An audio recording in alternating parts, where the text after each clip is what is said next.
Welcome, everybody. Welcome to BeoTalk 237. Woo! Wow. Yet again, right? Yeah, we're back again with shenanigans and all that stuff. Hope everybody's doing well. I hope you're having a great evening. Willie, you're not muted for once. Yes! Cool. So that's good. Merry Christmas, but it's not yet. That's a little early, bro. That's too early. You don't come back with that till December starts. Yeah, It's too early. that's too much. However, the Christmas carols are playing already now in the stores. Anyways, Fortunately, not so much here. no, good. Anyway, we've got to. Oh, I've got to make you smaller here. We've got to shill some stuff. It's free shilling more or less. Go to Skinny Play if you want to get in that Christmas spirit and buy Christmas stuff for your Christmas Beosounds and Beolabs and Beoplays and stuff. There's a 10% discount code. So if you want to do crazy things like put Willie's face on there, you get an extra 10% off. But otherwise, use my discount code that's in the chat. Come join our Discord for weekly, monthly, daily shenanigans. I've been streaming Formula 1 and that sort of thing, so if you want to watch that together, that's fun on Discord. But also if you want to be up on the B&O news or eagle-eyed people when B&O inadvertently leaks something, come to Discord. You'll find out. Yeah. And our good friends over at Prestige Creators, Anders has a promo code, so look up Salstrom Bio Living. He has a 10% discount code somewhere on his Instagram. So follow him, like him, but also Prestige Creators. Cool stuff. Get that link in chat. And as per usual, if you want a guaranteed answer to your question and or topic, a super chat, we'll do it. And, well, you don't have to ask anything, but you may. Indeed. So, I mean, you can ask Willie about his worst ever bar bill, for instance. Oh, yeah, don't do that. We've talked about this here, too. Yeah, but slowly. That's another thing. Become a channel member. The first, I've decided that slowly but surely stuff sort of vanishes behind the paywall, which at this moment means BeoTalk 1 to 80 is behind the paywall. What's that? The first 80 podcasts we ever did.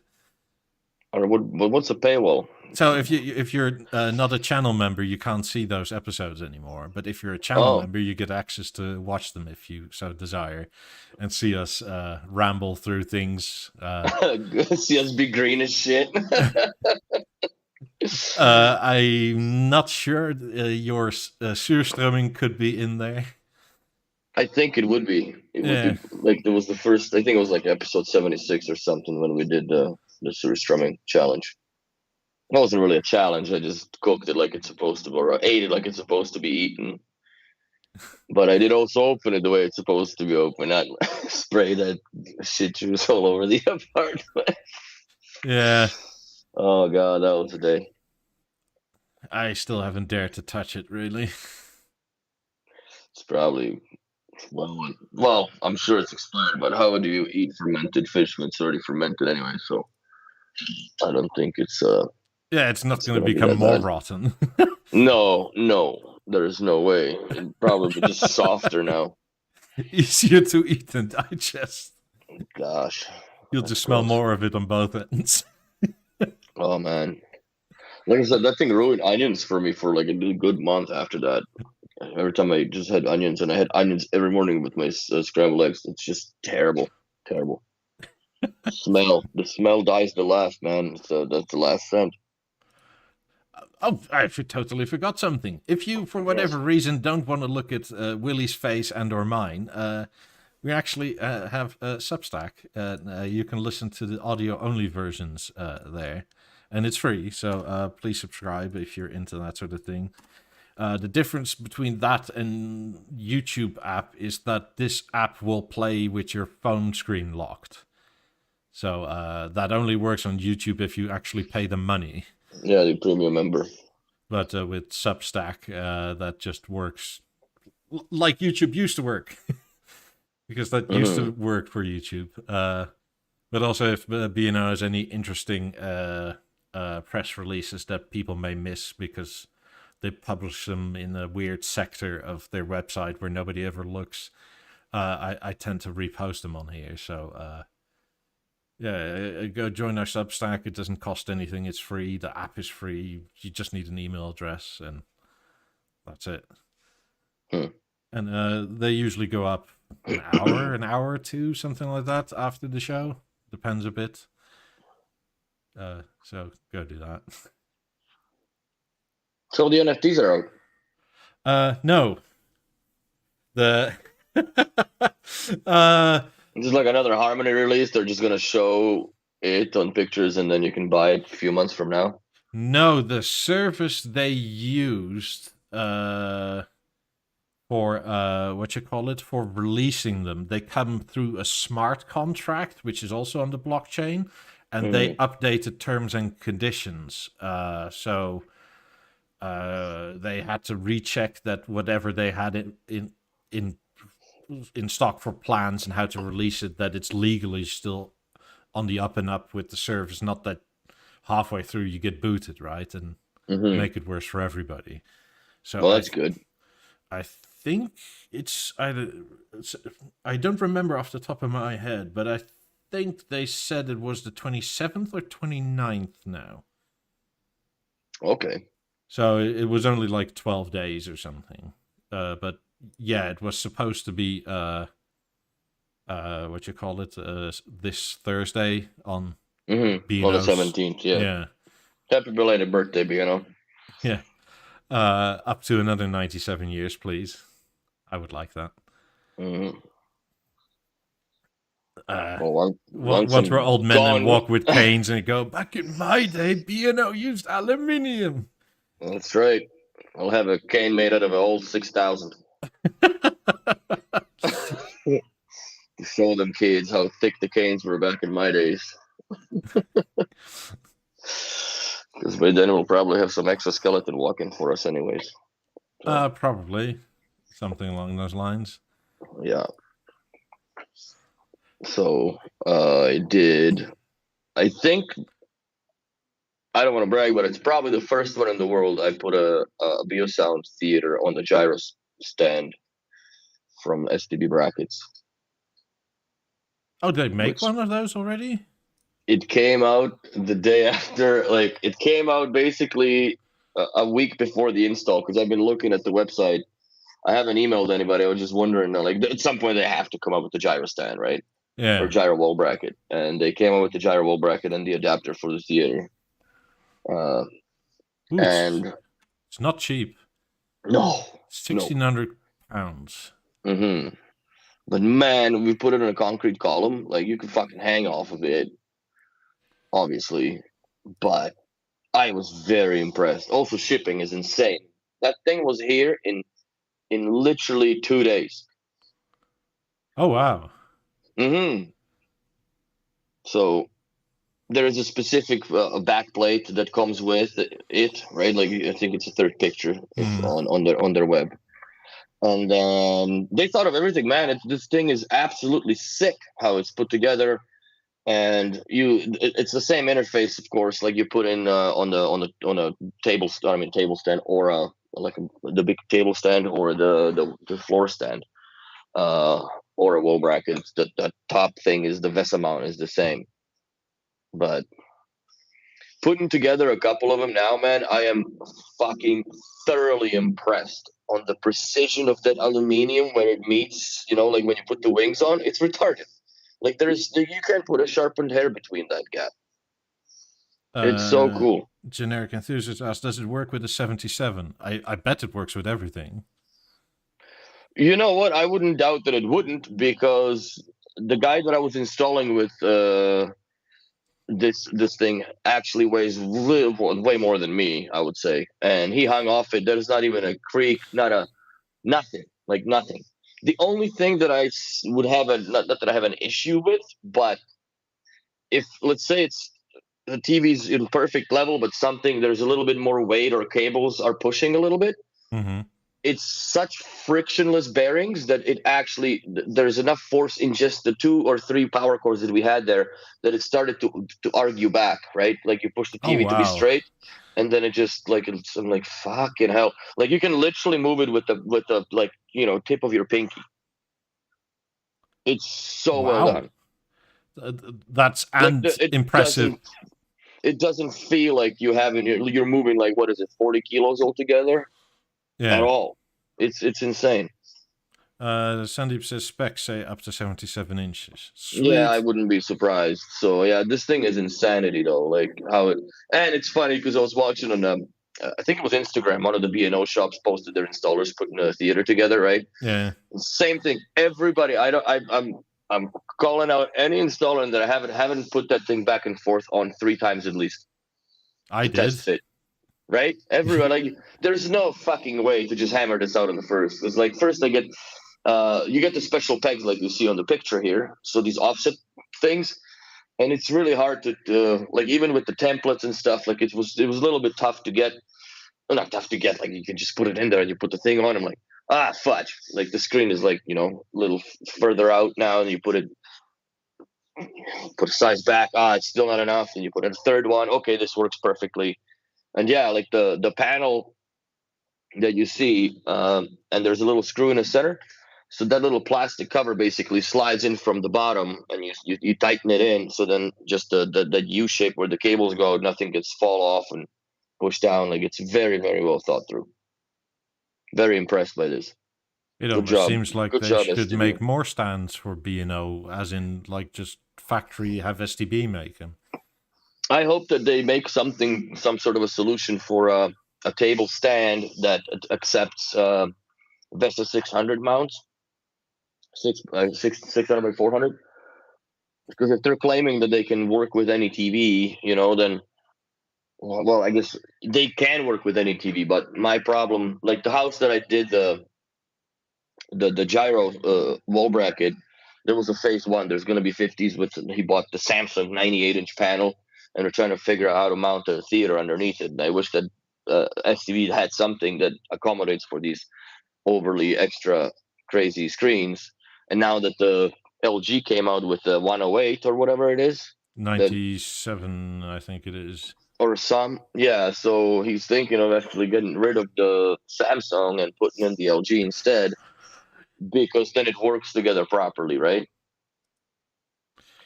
I guess B&O's not wrong when they want that sort of clientele where you can just go, I bought a $20,000 TV. Actually, I'm just going to get rid of it and buy another one.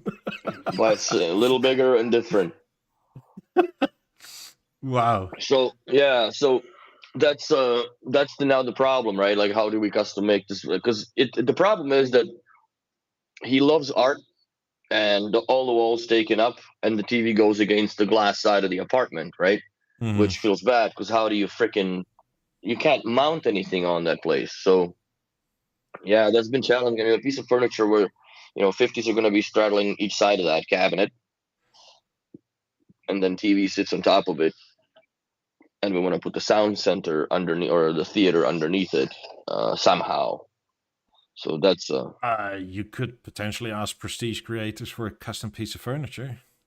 well, and that's what I'm gonna email Gavin and just ask if they can do something for a theater on a table stand over top of a massive screen, because I'm sure that this is not going to be the first time that they're going to get that question. Like this is just the infancy of this product being on the market at this point of time.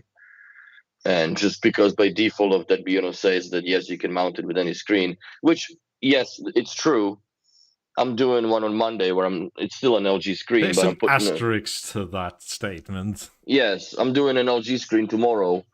A C2 panel that's going. It's a 7.7 inch that's going on the wall with the theater underneath it. So that's a completely different scenario now again, right? Because it's a different set of requirements that you would have.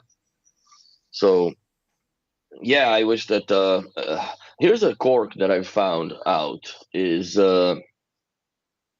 if you have a puck table driven unit. I don't know if you have puck controllers in your theater. Everything is Arc now. I haven't used puck in the Harmony either. I mean, I Okay. can, but there's no need to. So the interesting finding that I had, because you know, like, you have no choice but using the puck on some of these bell boxes here and whatever else have you for the TV side of things. Yeah. If you are on HDMI A through C in the theater plugged in, right? Yeah. And as puck table goes out to the flasher goes blah blah this and that. If you go to a menu in the like screen menu on the LG panel, it will not let you operate it, but it still shoots commands into the puck. It's weird. It doesn't. The theater doesn't switch from like, I'm not supposed to talk to that. I'm supposed to talk to the screen, or let the screen be So controlled. potentially in the background you could be changing channels if you're in the LG Indeed. menu. Yes. Yeah. Or whatever else have you. If you're going up and down and it's just scrolling through the guide, it's really interesting that also the I believe it's US generic 7 puck table for the Harmony for the bell box, Yeah. and it's US generic 9 for the theater on the same product. So I don't understand what the difference is between how theater operates and what like the use what the puck tables used to use, right? Or used to do. But dude, that theater in that little bedroom row, it fucking kills, man. It fucking absolutely kills. It's so funny. I'm still thoroughly enjoying the theater. I mean, the only quirk I have, and I send B&O through the support thing a message, because it's still bloody infuriating, is that if you don't use the remote for like 30 seconds, it takes like 5 to 10 seconds for the first keystroke to register. Oh, it really drops it far down, hey? Yeah. On the sleep mode. After that, it works totally normally, but also if you wait like 10, 15 minutes, there's nothing going on. But I don't know, let's say in the weird time that you actually get to watch a movie and you want to pause. Yeah, and then it's literally like you pause and it's like, okay, it's what? Like, yeah, damn it. So, okay, that makes sense then, because I noticed that as well, you know, during the setup, when, you know, you first pair the remote, then it works, but after it's rebooted, sometimes I did notice that lag in the shop, especially when the TV is just running forever and ever, and then you just go in there because it, you know, runs off all the stuff with USB and then it goes to screensaver or whatnot. I And you think pick up the thing and you press some OK. power saving. I'm certain of it. It is. But I don't know, why would it be on the side of the Beosound theater, which that's plugged in, you know what I mean? Or is it another? So when I was setting this theater up, man, like I think it pushed 3 different software updates into the remote control individually, one after another. I haven't actually paid attention. I think I only saw one. Yeah, I've seen it was 3 different software updates for a Beo remote, one out of the box with very recent serials with the Beo remote. I mean Beosound theater that obviously is very recent serials, because yeah, I think we got 8 sold now. I mean, the only other quirk I've found so far, which is a very minor one, but it doesn't really matter, is that I at one point I did a factory reset on the panel, and that was mostly to try and see if I can get rid of that LG whatever the nonsense is once it shuts down. Yeah. The latest LG software was already installed, so you can't do it anymore, which is really fucking annoying. I don't like the life is good after you turn off the TV. It's No, just absolutely irritating. But there's no way to go back in software. So if you get a new TV out of the box, it's still in the old software. So do that immediately. What, to not update it? don't update it because it'll ask you for the first time, and then just press the pause button 3, 4, 5 times. Then you get into the secret menu where you can get rid of that life's good thing. But when you update the TV, does it come back? I don't know. I haven't heard anybody about it. But I, for the life of me, can't get into that menu anymore. I can spam the pause button all I want. It doesn't do anything, and it doesn't matter if I use the Beo remote or the LG remote. Maybe they change the sequence of secret code again, or Yeah, cheat code. maybe. That would make the most sense. But well, that's where I was going. So after that, my HDMIs, just by how the space I have, are in the panel, and it works fine, nothing like that. But I have like my HTPC is also attached to it. It just if I want it, like it's the screen for the thing but I don't really use it. But if I change that name on what is it, HDMI 4 for the little nook, it changes it in the remote. The first time, the Apple TV automatically filled the HDMI 3 port with Apple TV, and it changed it in the remote. I changed the name from like the full typed out Apple TV to just APTV, and now it just says HDMI 3. Oh, And yeah? if I change it to anything else, it just keeps on saying HDMI 3. So it's a bit weird, but it's not really bothersome because the C2 panel is so good with all the built-in apps. I barely need the Apple TV anymore. I don't understand why people even attach the Apple TV into the thing. I understand that, yes, if you're in an Apple environment, it kind of makes sense because there's a little more that you can do. And it's like, I guess it's a better connectivity between your iPhone and the native environment that you're in with the Apple products. But if you just consume Netflix or Amazon Prime or Disney or any of those downloadable apps in the TV, there's no point to add another heat source more or less into the back of the panel or back of the TV.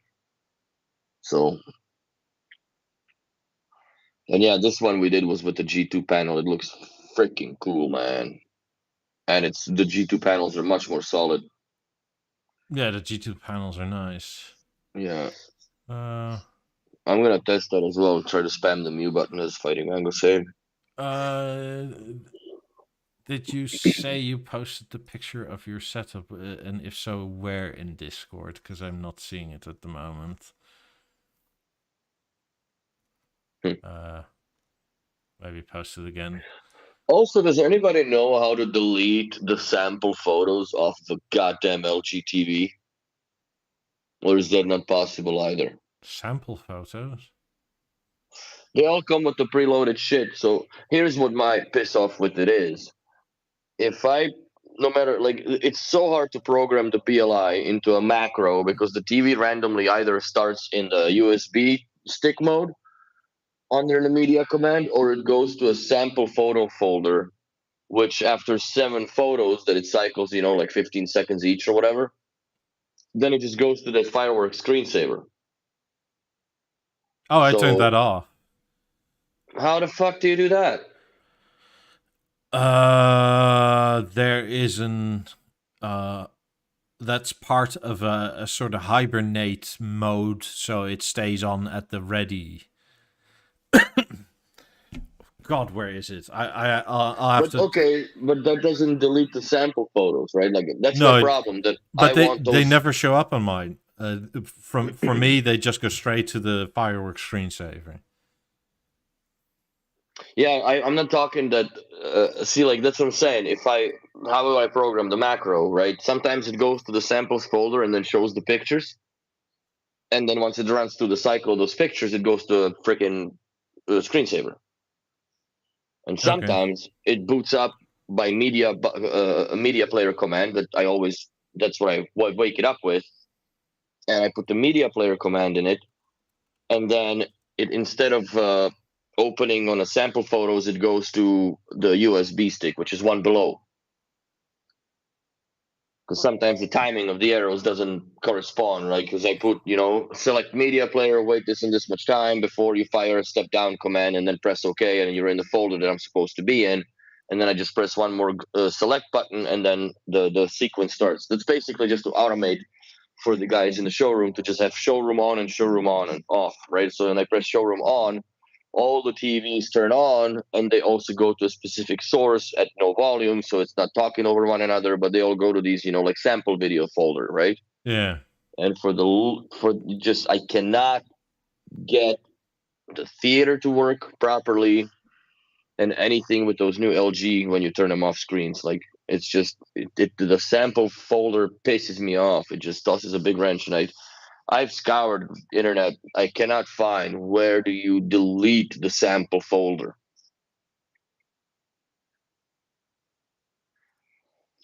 Oh, weird. What software version are you on? Because I'll check it later. If it works for you, then I'll have to try again.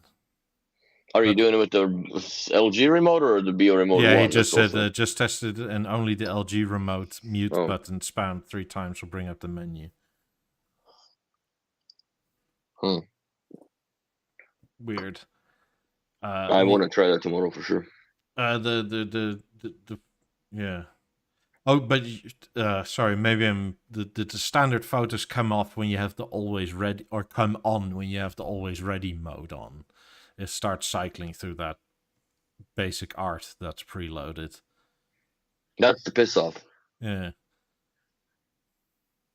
So, yeah, that's one thing that I wish that most they had of the an agreement. Quirks are really it's minor. Yeah, but they're more LG related than B&O related. Yes.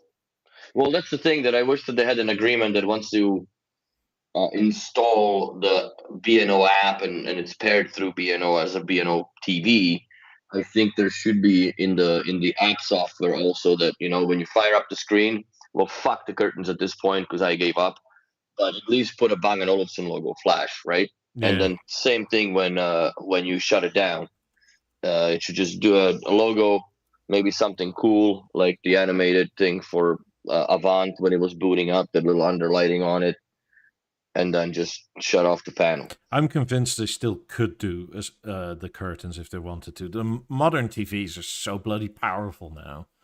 Of course they could do curtains. If the Samsung can do curtains this way, then why can LG go back to that way? It's not that much craziness in there going on. The only difference was in B&O TVs that it also attenuated the voice and sound a little bit, right, as it was being turned off, which B&O can still do. It still does that because you can. I think in theater I saw option fade away or not, so you can just have it like cut hard or so. Yeah. But still love for the theater. Mm-hmm. I still thoroughly enjoy it anyway. I would still recommend it. I mean, these things are so minor. If you use it by itself, it's easier and better in many ways. You got rid of your 28. You only just noticed? We're fucking half an hour in. Give me a break. It's pretty good. Yeah, I got rid of my 28s. You fucker. Who's the lucky one? Now it turns out my Ethernet cables for sound are too short.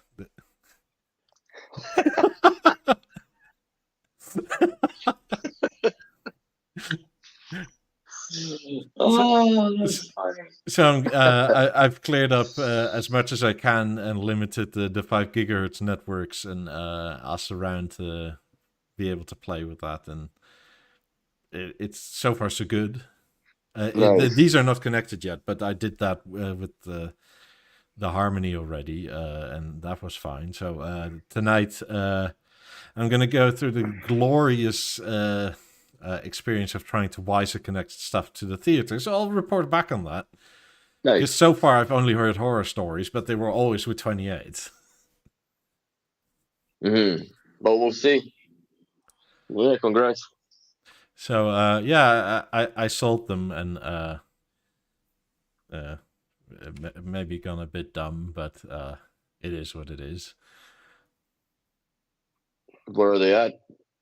Did you go to 19 with it? Yeah. You fuck. So It now, didn't go that far off from what they used to sound in there to now what you got sounding in there. Because 19 with the 17s, that's a pretty punchy system. yeah. So now I have a rear Sounding all subwoofer. How does that work with the theater? I don't know yet. It worked fine at my dealer's showroom when I connected. Oh, you haven't set it up yet? No, I mean, as it is now with moving and I mean, I literally got rid of the 28s this morning. So Tabernacle. That's fucking awesome, bro. I mean, what time did I leave? So it was a bit of a deal, right? Because I sold the 28s, and from the same dude, I got a white 19. That's a good trade. Yeah. I mean, obviously some money involved. Not really a fair deal. But what time did I leave? I think I left at like 10:30 or so. By the time I was home, it was probably closer to 1:30, then some lunch, and How far did you have to drive? About 45 minutes or so. Okay, so decent far. There and back again, so it's about an hour and a half of driving, and then you always end up chatting and this, that, and Of course. the other. Now that you're a celebrity and shit. Nah. Oh God, I'm making another cup of coffee. I don't think the guy knew who I was, so I don't mind. It just... It's just like Beano. Not many people know who they are as a company, right? Yeah. People in the know, but otherwise don't. I mean, but I had them on our local, well, for Canada it would be like Kijiji probably, or it's a sort of type of eBay deal, but more local. But people are god awful, or maybe not everybody, but 80% of them. Why? Like the amount of people that will just send you a message like, "I'll buy them for $2,000." Oh, they have no idea what they are. That's no, they know what they are. That's a low ball like a motherfucker, man. Yeah. Holy shit, $2,000. I mean, why not, right? Like, you want to get rid of them. I have $2,000. You may as well say yes. And then you obviously say, no, that's way too low. And you either hear nothing or it's like rude things back. I would have, for me, it would be rude things coming out first. Like, there's no way for $2,000 you fuck off and insult somebody else for that money. You know, that's not, that ain't kosher, bro. I mean, or people that know the value, but just on purpose lowball the shit. Or they bid according to value, but then you give, you talk a bit more, and then it's like, actually, no, it's lower now. Mm-hmm. So it's like, hey, you have those 90s. I'll bid you $80,000. And you go, okay, that's fine. When can you come? I can come Tuesday, but I'll give you 40. To piss off. It's like, wait, what? Piss right off. So it wasn't fully the price I was looking for, but it wasn't far off. But it definitely, this way was the quickest way of just, we're done with it. It's been long enough. Fuck off. I'm done with this bullshit. I don't want the headache anymore. So tonight somewhere I'm probably gonna see how stable the Wyse is in the theater. See how that goes, and because it's fine on the 17s. And then we're gonna have to whoop the whole place again. Whoop! There it is. I mean, I'm also going to have to get rid of the 28s that are still set as rear speakers in the theater and see how one does that. I've only ever added speakers to it, not taken speakers. Oh, they're easy to delete. It's it's no big deal. But you will have to plug in the microphone again and go through all that. Yeah. So I'm That's not one in, thing I find that it's interesting that you cannot really add speakers to the theater without the microphone being present. I haven't tried really to do it any other way. you can replace them, but you can't reset the presets at that point. Hmm. And I think the reason being is that it takes the phase into account when it's tuning right now. Yeah. Because back in the day, back in the harmony days, those olden days, the speakers weren't aware of what each other was doing. No, and where they were in space to begin with. Yeah. So I try to find those goddamn microphones on the theater. I cannot see them anywhere. I have no clue where they are. They're probably actually the only fault I really am somewhat annoyed by with the theater is that they could have had the space to plug the microphone in through the oak Back. frets. Or Why not back, just the back? or Fuck. back, or bottom, or something like that. But to take the cover off every time you want to plug in the mic, that's the really only annoying thing. Well, because you're risking breaking those freaking grills, right? Or the sticks, the yeah, woodies. and when they come at you and say, "We have replacements for those," it's like, "Oh, so you expect them to break?" Fuck. Yeah, but you bastards, you only have replacements for the ones that don't matter, because the ones that do break off are those first three that are fucking glued. Yeah, we'll see how that goes. So, But I'll also see how the 19 fares here. I It's think in December, I think in 2 weeks, I'm doing a theater in the 90s setup. So this is gonna be just like another extra feel bad for me to not have in mind. They're still in the storage for fudge sticks. But when I saw, was it at my dealer, we installed the gold theater with 18s and a 19, and that sounded excellent. It was really easy, really quick, and I mean it was fine to do. So I'm expecting similar things just from the rear in this. Also, to my ears, weirdly, 17s sound more like 50s do than 28s do. Like, and I've said this for weeks. There's something new in the way the Beolab 28s balance sounds that isn't exactly like how 50s or 18s or 17s sound. It's not bad. It's just different. Well, especially when you're poisoned by 50s or 90s, it's that difference does become acoustically apparent. Yeah. That's just where it's at. But if you are blessed in your life enough to have the 28s, man, you'll never know. Those will be the best. Those will be the best speakers you've ever owned. Christian says the mics are in the top underneath the fabric, so you won't see them. Pretty much line up with the outer edges of the woofers. Okay, that makes sense. Thanks, bro. I had no idea. I'm shining a flashlight into them. Like, where in the hell is there? Like, that's got to be a very small mic. But I never even thought of the fact that they are actually on top, which kind of makes sense because even the tuning mic points to the top. Yeah. So, well, it's also to triangulate properly, most likely. I wonder how long did it take them to redo all the readings for all the speakers, just for the theater to know it, right? Because they did all the way from pentas, right? Probably close to a month. Probably more. I don't know. I mean, you probably. I wonder, right? Like, because do you do the testing with pristine pentas, or do you do it with the average penta that's around now? That's a very good question, but I think that you can't really find a pristine penta when it comes to the drivers, anyways.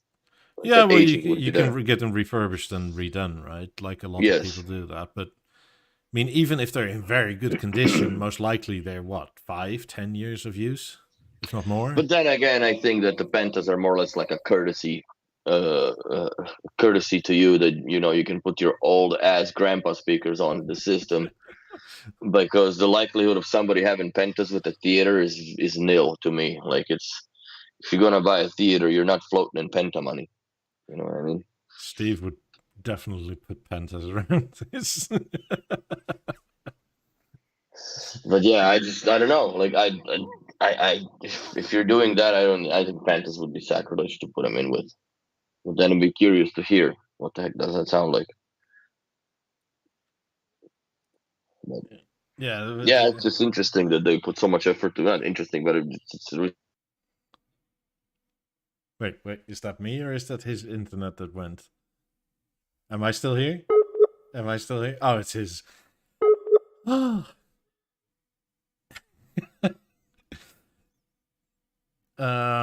Let's see what happens here.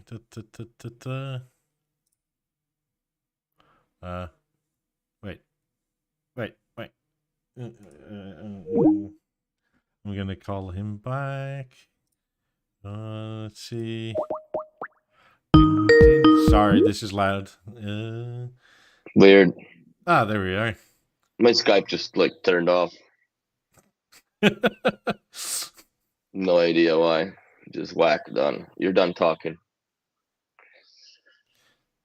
I mean, also one thing I still need to do to the 17s is put the other covers in front of the other speaker cloth, because this is the sort of taupey, light brownish, whatever color. It's not bad. The driftwood, I guess it was called.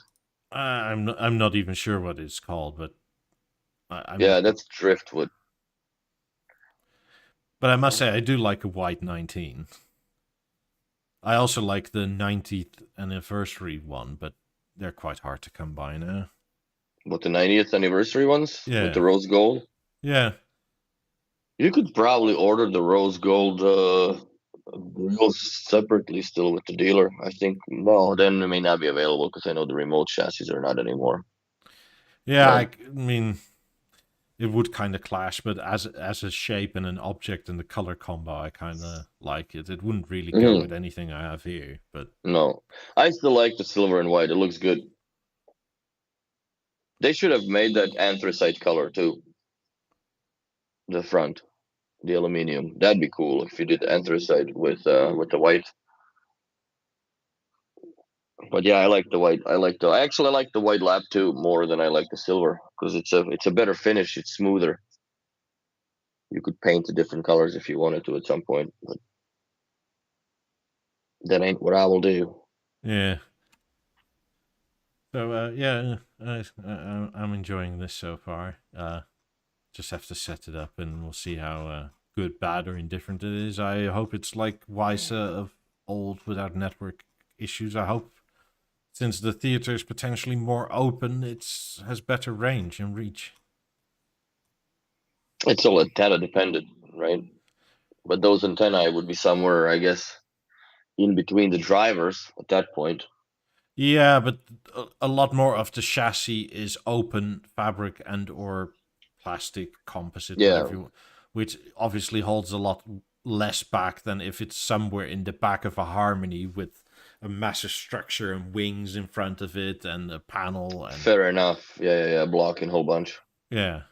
Weren't there antennae at the front at all? I don't know. I don't think I've ever seen where they are. To look one of these days on the exploded view to where the antennae were put in. I'm certain they would have put one or two inside the speakers in the front. Could be. But then again, still, you cover it with the freaking huge aluminum and wood grill. So, you gain and win some, but, I don't know. Yeah. Yeah. I'll see in January when I get mine. I kind of like the look of this too. I know it's a bit overkill, but if it's really is too much, I can always sell the 19 again. At least I can say I've owned one then. I don't think you'll sell it. I think you'll keep it. I mean, if nothing else, I actually kind of envision using this in the US somewhere in a different room with the 18s on by themselves or something like that. That's a good system, by the way. Yeah.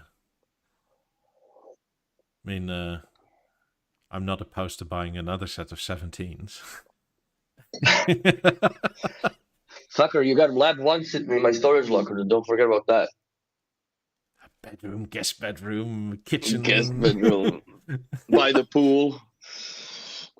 Those are outdoor speakers, man. They don't rust. That's right.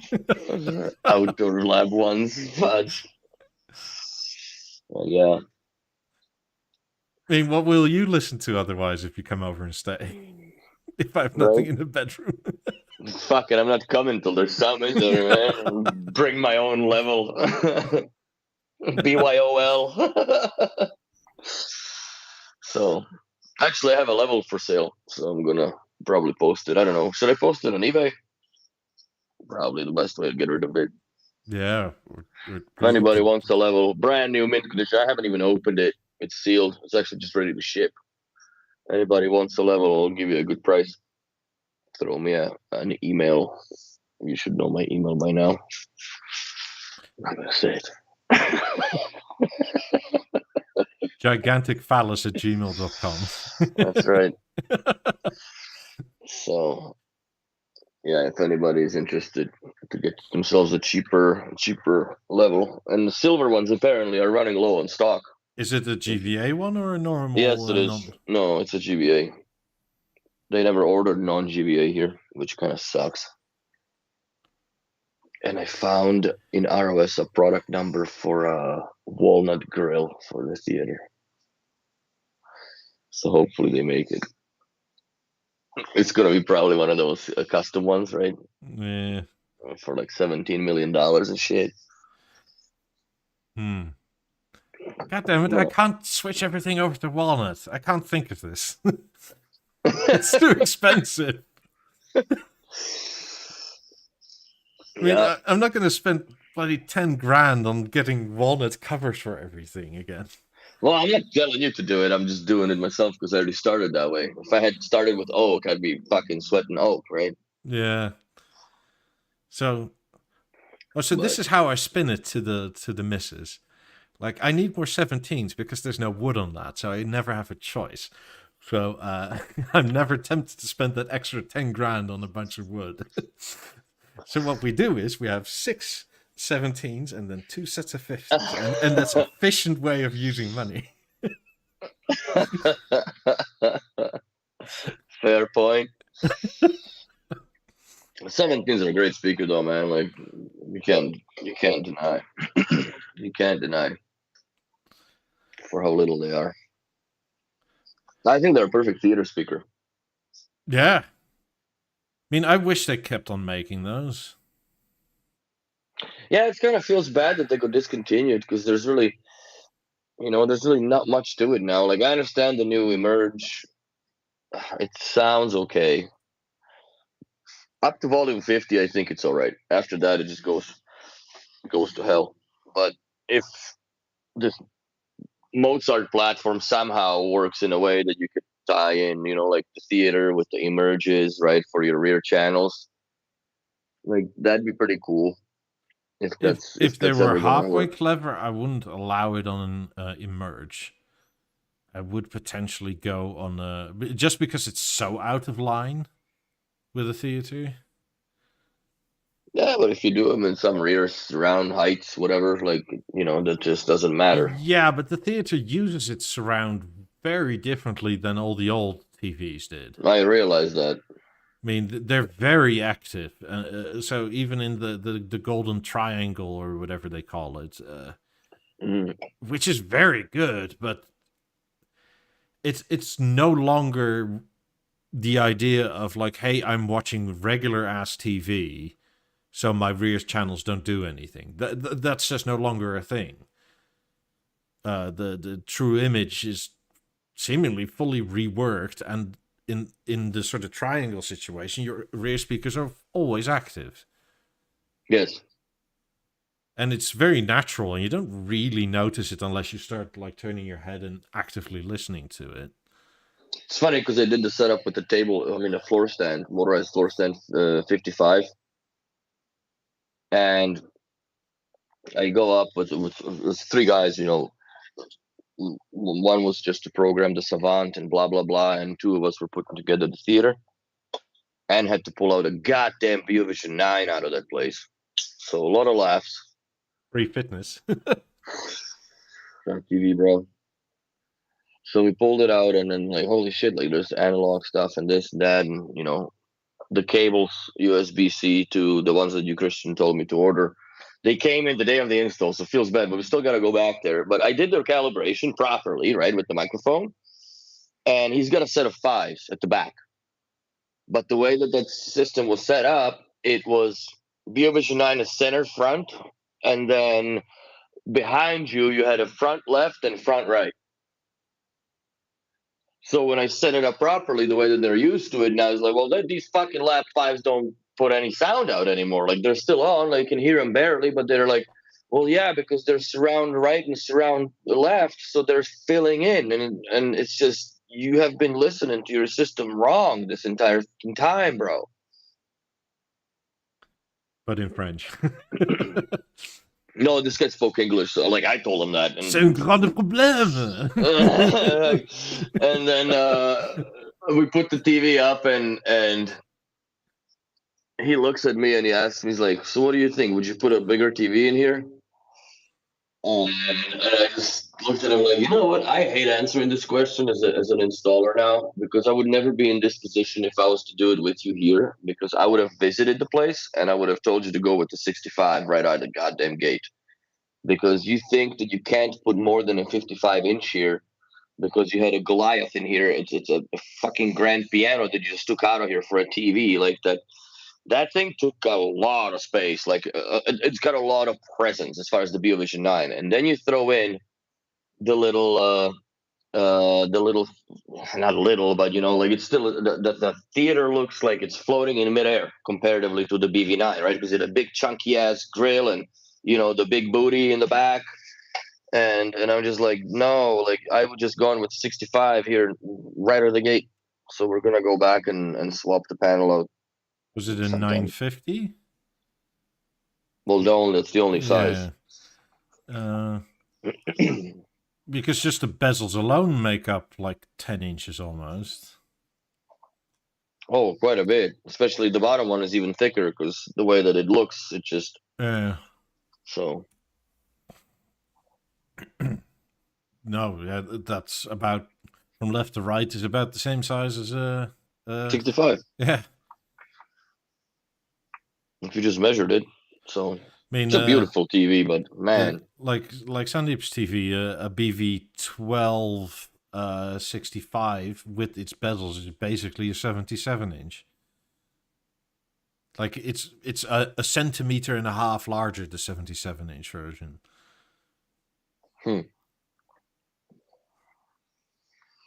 So, I mean, which is crazy. That like, I don't think people remember what a proper bezel used to be.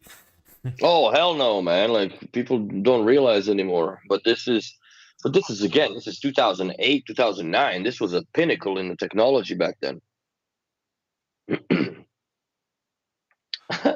10 centimeter wide G77 versus 1265. See, and that's so much more panel, but then the bezel and everything else. But also the tech was different back then, so you can't really argue with that because the plasmas needed the bezels because that's where the electronics were, for that grid.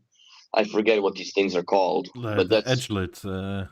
No, they were not plasmas; they were an edge-lit. But that's where the I guess the electronics were. You cross the grid. That's how the plasma lights light up, right? Mm-hmm. And those things had to have been on all the way around the plasma screen. So, but yeah, this was man, like not fun to load this thing on a goddamn van. It's not fun. Like this dude here at Bang & Olufsen, you can put your hand on it and it's not on the screen. Yeah. It's not even touching the panel yet. This is a proper bezel. That is a proper bezel.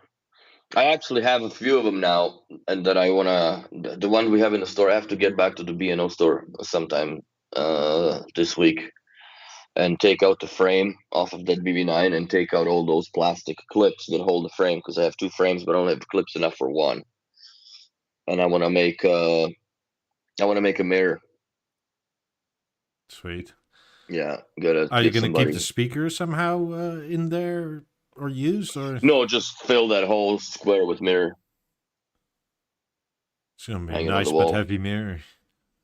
Oh yeah, hanging on the wall. Put in a a little bit of like big walnut back frame of it, Yeah. or For maybe I'll do reference, black wood. the side view, it really has it has like a backwards leaning with an ass. Hmm. And that's that jug out that you see is a full thickness of a Beosystem 3. Oh wow.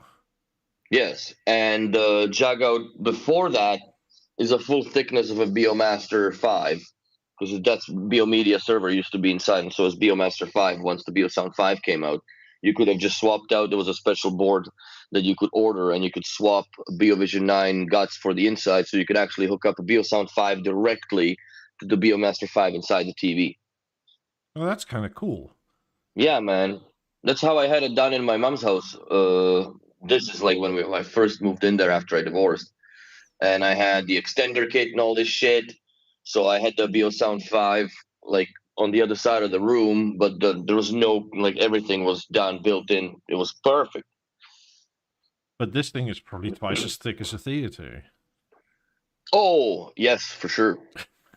And that's without the floor stand, right? Like Yeah. this is the way that it comes. So you had to have the accommodated room for the floor stand and the TV's width and depth altogether, because there was no other mounting options. Where Beovision 5, at least you could slap that on the wall, but this one you couldn't, just simply because of the jug out where the Beosystem 3 was. I But wonder if this is the TV that gave Eric the love for the backwards lean. this would be the first one after BB5 would have been first one. Because personally, I am much more like keep it You like the straight on? Yeah. I like the panel straight on as well. But then again, like let's talk about Beovision 755. If it's on a lower floor stand, which I think looks the best, or table stand, I guess you could call it that point. Mm-hmm. I like it when it leans up towards you, like it shows you that picture. It presents it more or less. But personally, I like to be perpendicular to the screen at all times. Yeah, me That's how I too. like to watch it. So I don't know if you see the picture better or whatever, but it's just my perception. And also the sound, because you tune for being in a certain position in the center, and there isn't. The theater really does show how much difference it makes if you are not in a sweet spot with that beamforming technology and stuff that they're using from the 50s and 90s. It's quite a Yeah, bit of difference. it's actually no longer speaker groups but listening positions. Yes. Which is also I still call it speaker groups, but they're kind of not really. No, not anymore. Because what position do you sit to listen, right? Well, it's also like you can use different speakers and not all of them in different listening positions, but they're just called listening positions. Mm-hmm. So it's it's interesting. I can't wait to get my hands on one, but that's not gonna be till January, because obviously the demand is high right now. Oh, good. I hope this sells well because it's amazing. It's really good. Oh, dude, like we're fucking biting nails over here to see if we can get all the deliveries or installs done in time, because there's I think we're not might have this one. I opened up the anthracite Beosound theater. It looks fucking gorgeous, bro.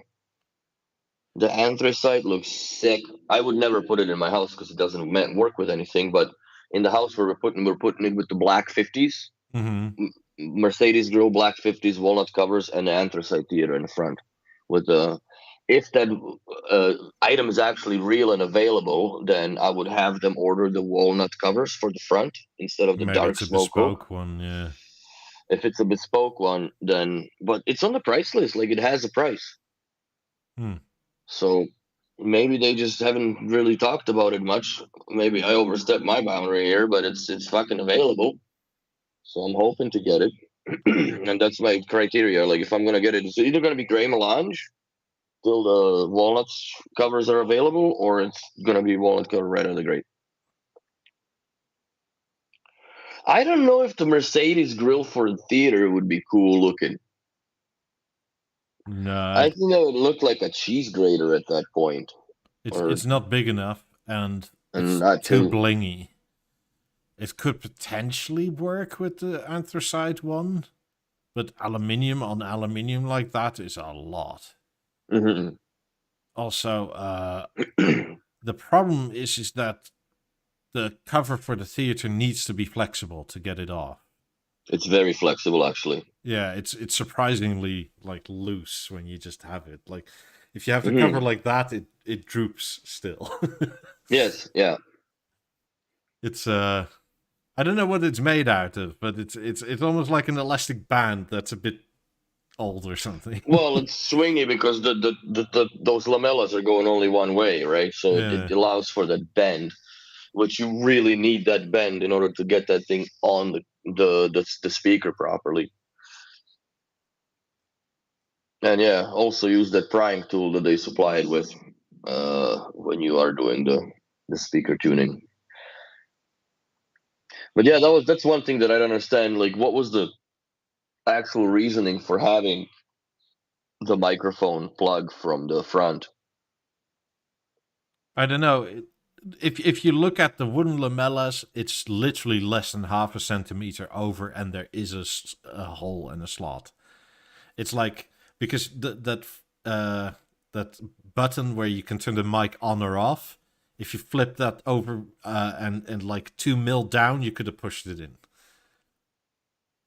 Because you have that on-off thing for the mic, and then the mic port next to it. If you flip them Yes. over and slightly down, it would have fit straight through, and you would have not used your hands or whatever to get the cover off so often. Yeah, then you won't be screwed, I guess, by gray melange because that's the only cover you'd have to take off. Yeah, but if you want to sell, But that's a fabric cover, so you're not risking breaking those lamellae trying to, yeah, fiddle them from because the corners are the worst to deal with, bar none. Corners are the worst to deal with. The rest, once you get one, then this thing just comes off like panties. But it's not fun for the first two, I guess it's never fun to get the first one going. So, but yeah, overall, like, it's funny. I was watching the videos, right, and how to assemble that. Like, it looks so overly complicated, but at the end of the day, it's very, very simple. It's an expensive, shiny Lego set that you put together, but it looks cool. I wonder what they're gonna do for all larger displays with the wings, like, because you can't infinitely build bigger wings because they're just gonna look goofy at some point. I don't know, just sticks to 65-inch. But that's what I would do: stick to 65 and put. Nah, no, that looks good though. I mean, I love that I went for 65-inch because larger would have been weird, and much smaller would have been sort of like, wait, there's nothing? Like it's No, this is proportionately perfect in my eyes. yeah.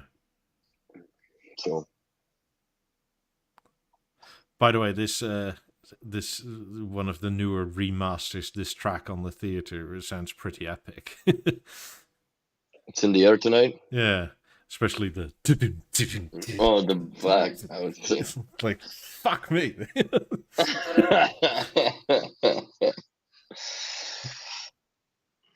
yeah, that's pretty cool. Speaking of pictures like this, good people of YouTube, Twitch, and elsewhere, I was thinking of making a new intro to the show, and my question to you guys is: do you want your setup to be featured? Yeah, send the good resolution photos. I think Salstrom photography is by default going to be in there. We just need to talk to Andrews and pick out which ones he wants because those Yeah. are epic photos. But yeah, you guys are more than welcome. Like, if we're gonna do the update, or Mike is gonna go through the nonsense of growing pains of putting a new intro together, Yeah. or maybe even the outro as well. Yeah, And get Discord is okay, but it sort of compresses pictures a bit. So I would much prefer you people email them to me, please. And you can send one or multiple. Just I think the maximum the inbox takes is 10 megs. or 10 or 15, something like that. Yeah. If you have lower, you can try and send it, but I may put like vomiting emojis next to it or something. Or a rip little casket. It's been good to know you. But Yeah. yeah. I think it would be a nice, Or the I intro guess. has to end with what's that guy's name from The Simpsons that goes ha ha? Oh yeah, Millhouse or whatever. No, it's one of the bullies. Oh yeah, that's right. The fat kid. But yeah, I would just send stuff over the email, and we'll pick some good picks. Make sure there's no goddamn cables because we're not doing that. But yeah, send it over. Yes, Nelson, that's it. That's But right. yeah, I mean, our current intro and outro, for that matter, is getting on a bit. So it's time for some refresh. And the last time we did it, it actually was the same thing. We asked a bunch of people to send in pictures. Yeah. And back then the show was a bit smaller, so there were less pictures. So this time we can do more of you and less of us. Yeah, and I think that would be nicer. We already seen our setups more and more and over and over. Yeah, your So, setup pictures aren't even where you live anymore. no, like it's I'm behind a blank wall in a different city now. I mean, Eric's pictures are of a baby that couldn't even walk, I don't think. That's right. Now he's watching fucking movies with him. It's 4 years ago, man.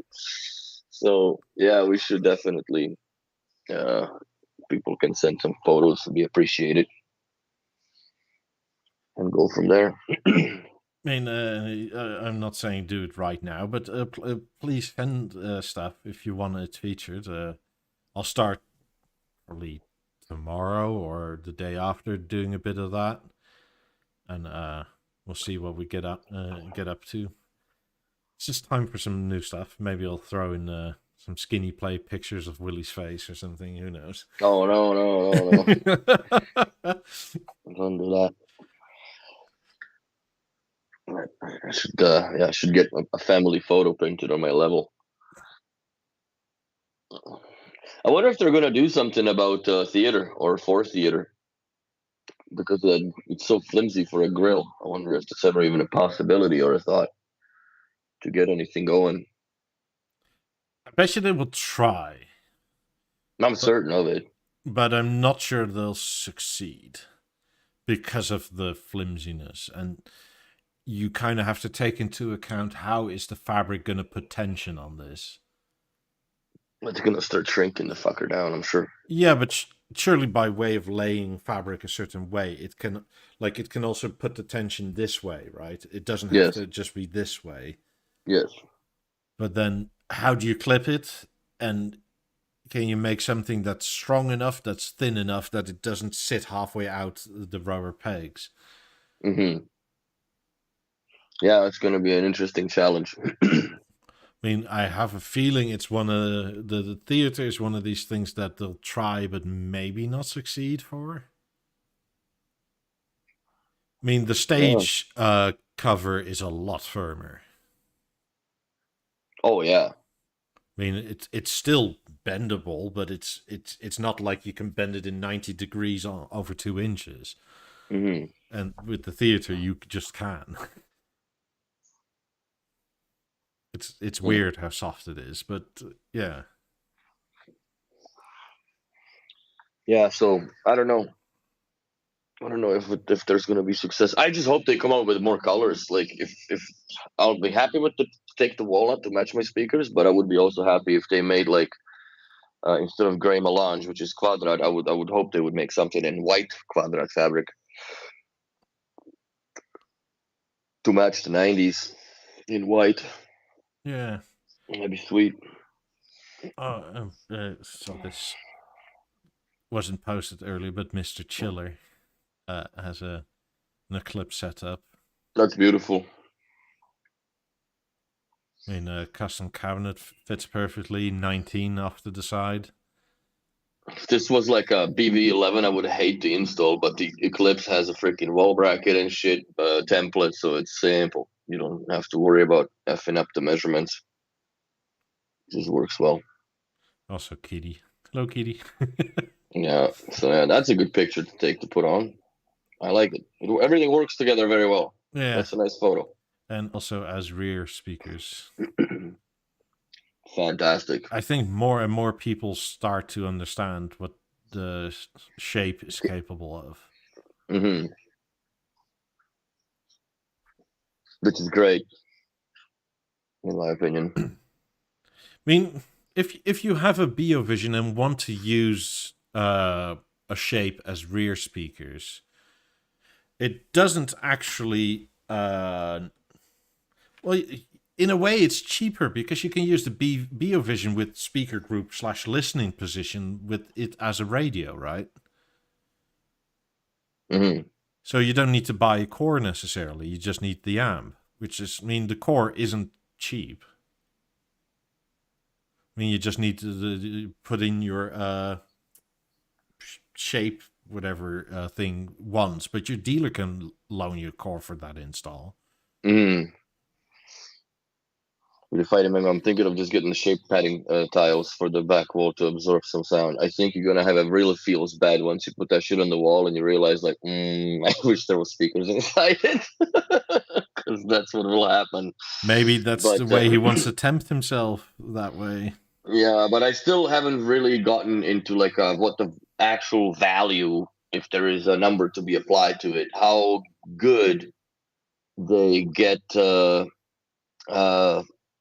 They absorb the echo. I haven't really seen the difference because obviously in my bedroom it was a lot of padding because you got the soft surfaces of a mattress, carpet on the floor, and obviously the pillows and duvet cover. So there was really no echo in that room whatsoever. But I wonder what that would do in an acoustically brighter room, I guess. So I don't know. But yeah, you already got 17s in the back, so yeah, this shape is probably not probably. We've already agreed on it. It's one of the most underrated products that B&O has made. I think so. It's also almost criminally undermarketed. Yes. So, like this thing we do more of it than they do. Indeed. Like I honestly, I haven't really seen anybody buy a Beosound shape yet in the shop. Like I've seen a couple installs, but I haven't seen many of them in the wild per se. Let me see. But yeah, I think that B&O is really dropping the ball on the stage. I mean, the shape. Do we? That's interesting. Yeah. So, evening, Anders. Thanks to Sandeep, he and his little golf buggy went back to his dealer, and he got a picture from the back.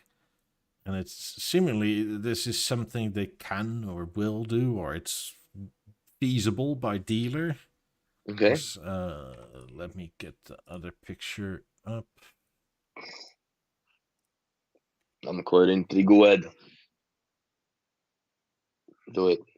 So it's sort of a... Oh, fudge. That's simple. What the fuck bracket is that from? That's gonna be like BeoVision. It's not a BeoVision 10. It looks like it to me. It could be, no. I don't remember. I remember that they had like an X instead of the, but I mean, that might have been 11s at the time. That's a cool idea. I mean, I would love it if you have control over the stand too, where your rear speakers and stuff can move with you. Turn and tilt. Yeah, I mean, it doesn't have to turn and tilt a whole lot, but even if it's, I don't know, a little, like the 35 degrees or whatever it is, that's... It'd be cool if it just turns to a sweet spot and it parks itself flat against the wall. Yeah. I mean, as an idea, I like this a whole lot. Because also the floor stands are always bloody beautiful. It's a dirty dog shit shame that you your 740 dies. There's nothing you can do about it. with the, like, as far as the floor stand, there's no recycle plan for you, really, right? If you think about it. But this is a good Also, if you live in a plan B. rented apartment, you can much easier do this than make Swiss cheese out of your wall. Mm. Yeah. Click on what Christian just sent us there. Yeah, I'm gonna go there.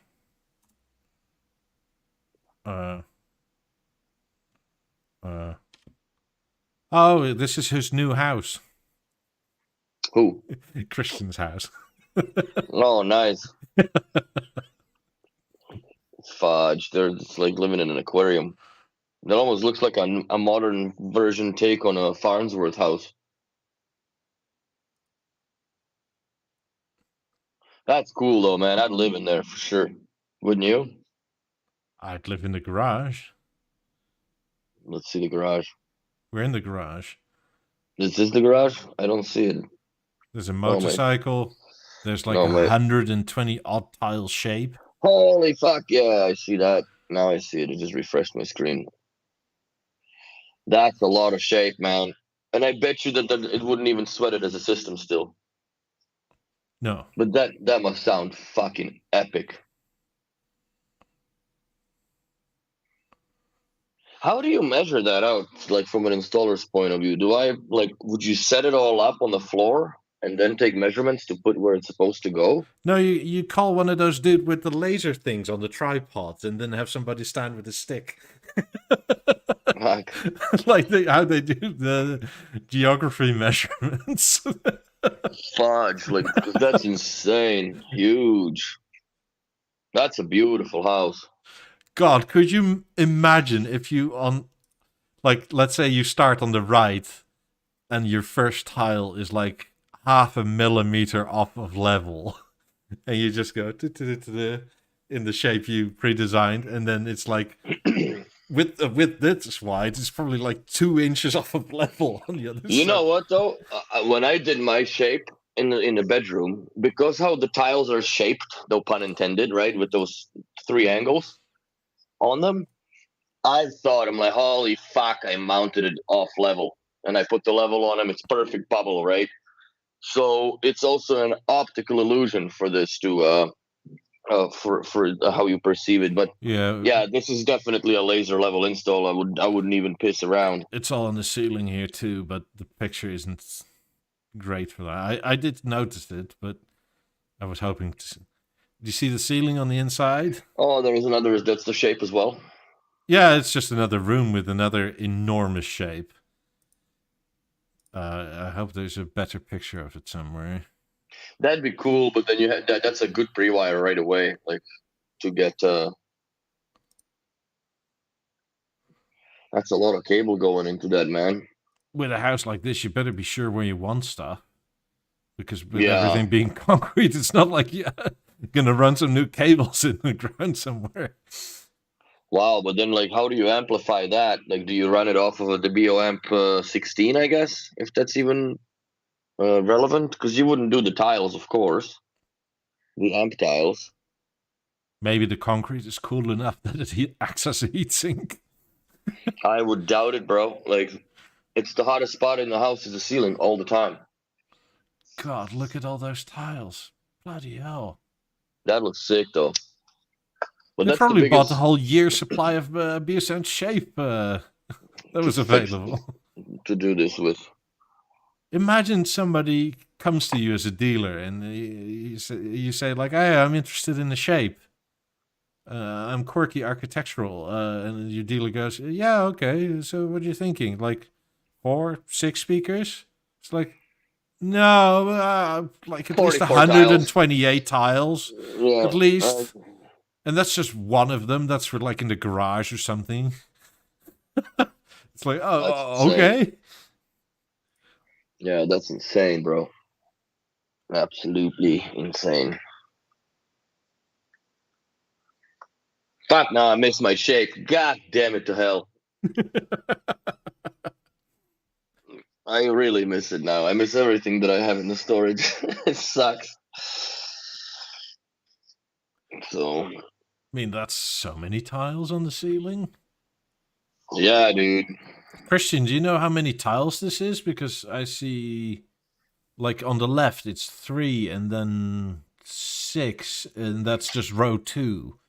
And there's like, No, it's stupid amount. I wonder if those are actually like there's only a few speakers in that, and it's working as an architectural ceiling dampener. even so, It's still a very expensive acoustical dampener. yeah, even so, just the But labor to because are you just gonna put 2 screw holes and everything, or are you gonna make? no, you make it properly. This is a few days worth of install. I'm certain of it. I If mean, it's in this concrete, even if you get then away with, let's say, just this one of the 2 costs you, I don't know, 60 grand, let's say. It's going to cost you like 15 in labor to put all the holes in, and because you're not going to do this in a few hours. a few hours over a couple of days. Fuck. I mean, you're Like going to be. that's at least I would say a 3-day install for that. Depends on like if you got a core into the or drill into the concrete, which that's what it looks like it is, then it feels bad, bro. That's a lot of screws, man. And you're probably gonna go at least it's 6 screws into each tile. And in a house like that, you're going 6 screws into each tile because you don't want that shit to be falling down. Hold on, somebody over on the Twitch side is asking for the link to it. Oh. So yeah, this is epic, man. But every detail's thought out perfectly, even the backlighting underneath the stairs and just the whole bit. Like you can see through the whole house, basically. I'm not sure I want to live in a place like this, though, where, like what you just said, where you can see through the entire house. Mm-hmm. I mean, let's say you're at the far end of the house and you're Lou, and you can probably wave to people in the kitchen, and it's like, yeah. I don't think that you have glass walls in the can, but that's still. Go to the photo 23. I've seen people with seen houses where they put glass walls in the can. That's insane. This is fucking crazy too. In the gym, wow, that is pretty slick. That's a lot of shape, man. Shape, not shit. A lot of shape. No, a lot of shape. Like that's so much shapes. Like, wow. 4, 7, 11, 15. This is 1, 2, 3. God, this is like 24 tiles, just this one corner. It's just more and more. Well, I guess when you build a house like this, it's sort of like peanuts to dress it up in a shape, but No, but this is you going into hundreds of thousands of dollars with all the system now. yeah. Depending on what else they got in there, but I'm sure that they haven't spared a dime. I'm surprised that there's no 90s in this place. They just went with shapes everywhere. This is cool as well. Yeah, but everything is out of the way, right? Like, there's not like I think this weird quirk here is a door handle. Like, there's almost no hard edges. Like 90s in a room would almost be an object in a room, and it seems like they've gone out of their way to not have anything that's not necessary in there. Yeah, it looks cool, man. That's a proper house, I gotta say. That's a proper house. With a lot of concrete. I like the gray. Like I love that, but it's just I think the echo would kill me in that home. Oh, good God, yeah. I love the look of concrete, but like I keep on saying, I live in a concrete box. Before these walls were done with plaster and everything, it was horrible. With the plaster, it was still horrible, but a slight bit less. So this is how it came with like sound deadening material here and everywhere. I mean, I love concrete, but it's like you hear yourself at certain frequencies, even still with carpets and everything. There's certain places where not all the frequencies are properly dampened, and you can just hear your own reverb sometimes. Mm. This is a house from like a movie, Marvel comic superhero or a villain house. That's what I think this is. It's not a home, really. Like it's an architectural expression.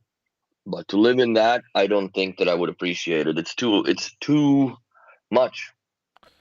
It's like the ultimate Toilet lobby. Where's the toilet lobby? Number 4. Oh, there you go. Little mini tiny puny. It's like the ultimate bachelor pad if you just happen to have $5 billion or something like that. But yeah, I don't know. A beautiful house, don't get me wrong, but I don't think I would live in it. Nor would I. I don't think I would live in it. It's nice to look at, but imagine the maintenance cost and cost of energy to heat wherever that is built. Of course, that would also make a difference. I think it's Denmark. So you get winters like that would, especially with the heat nowadays or the cost of energy. Yeah. But it's a beautiful home. Something I'll definitely never own, but even if I won the lottery, I don't think I would go with something this crazy.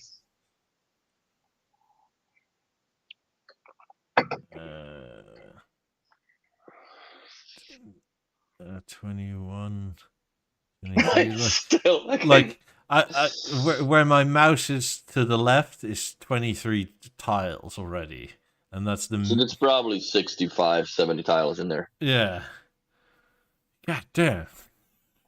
I don't know. Does anybody have enough autism in them to fucking beat Mikey to the punch? But yeah, that's an insane shape. I wonder what the control system in that place is. Yeah, I don't know. Google Home, maybe? Because you can't, like, I haven't seen any sort of buttons of any kind. I would love to see the interface, not interface, but the pre-wire stage of this shape. How many outlets they had brought in. And, yeah, network and stuff. Like, because you got to run fucking conduit for all this stuff. Yeah, you can't just pour it into curing concrete.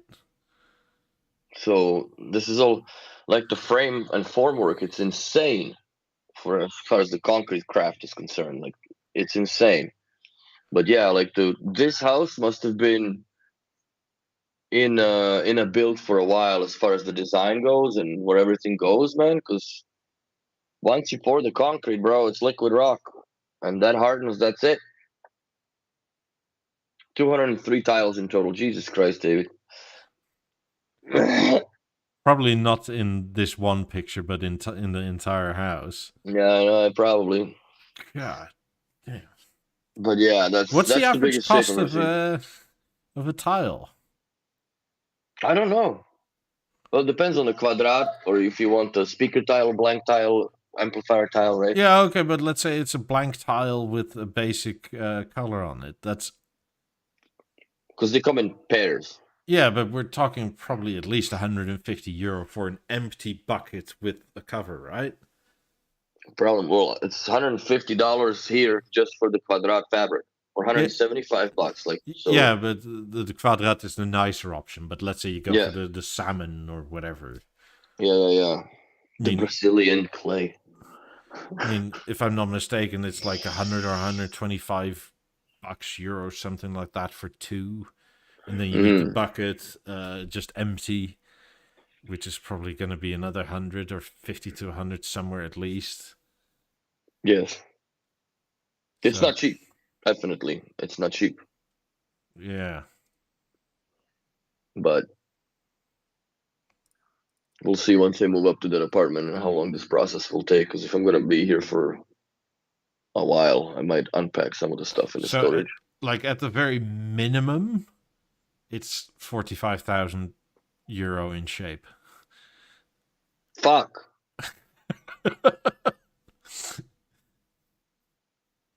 That's not bad. That's pretty crazy.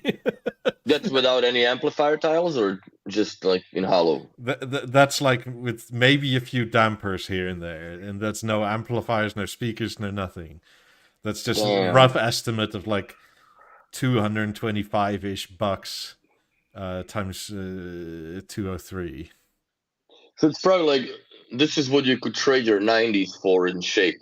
You can drape your entire house in shape for the price of a single pair of Yeah. 90s, more or less. But this is ex labor, so all included. And if there's a lot of speaker in it, I bet you it's closer to 100k in shape. Yeah, I don't think they're all dummy tiles. But yeah, 44 is the max speakers, 11 amplifiers, and you can hook up to it to one core. But exactly, per core, so you can have two cores played together in that huge, massive thing and power 88 fucking speaker tiles, really, if you wanted to. And just join two of them together, and that's it. this is why you need to stereo pair cores. Wow, yeah, that'd be insane. 44 speakers left, 44 speakers right. Holy shit, that would be insane. But yeah, that's you could essentially do it that way because, well, no, because you're going optical output into the amplifier. But if you had gone power link, you just take one channel and put it into both channels. Now you have just 44 left speakers, and do the same thing for the other one. Now you have 44 right speakers. God, that's crazy. So there are ways to do it, but that's insanity on a plate. But again, a house like that, what the budget was for that, you think, in build budget? $6-7 million? More, it's Denmark. And it's so just so it's 10,000 square. It's 11,000 square feet. fucking hell. So it's 1,000 square meters. With all that concrete done like that, and all those round edges, there's so much hand filing and stuff going on. Oh yeah. I wouldn't be surprised if it's closer to 15 to 20 million. Also, for the land it probably sits on, the size it is, just the craftsmanship, probably also the eco nonsense, because Denmark has a lot of that. But let me try and find a picture to illustrate it. Like this is probably triple glazing, right? And it's curved. And it's, by the looks of things, a window that's 10 meters high. Just the price of glass would have been insane. Well, maybe not 10, but it's at least 5 to 6, if not more. Because if you're a normal human, it's probably somewhere between 6 to 8 meters, which is enormous for a window. Not only that, it's going to be curved in places. You know how heavy that window must be? How do you place it? Suction cups. Yeah, and a crane. Suction cups. Suction cup with the cranes, bro. Or like that'd be a sight to see to have that being placed, or see that being placed. I mean, so just the glass alone is going to cost you a fortune. And then you have stuff like this wood everywhere. I mean, these seem to be mostly custom lengths because it goes up and down and curves around. Curves and shit, yeah. There's maybe like 10 of them that were cut the same length, and the rest is all custom or fit to piece. Yeah. That's a cool house. I mean, I admire the engineering for sure. Like you, I wouldn't want to live in it, and I think it's probably extremely expensive for what it is. But you'll have something very unique. I don't know. Personally, that's not my cup of tea. And that's too much. Like, to me, 10,000 square feet of house is ridiculous. You don't need that much. Like, I was happy with 2 rooms in my apartment back in Calgary. Want to stuff all your toys and hobby crap, and the other one to hang out, and one to sleep in. So I guess 3 rooms because they don't count the living room as a bedroom in here. No, this is this is so expensive to do. There's no bedroom in the plans? That's weird. No, there's sort of like a separate house attached to it, which is an older house. But even so, like, so your extension is 1,000 square meters. Fuck me. That's insane.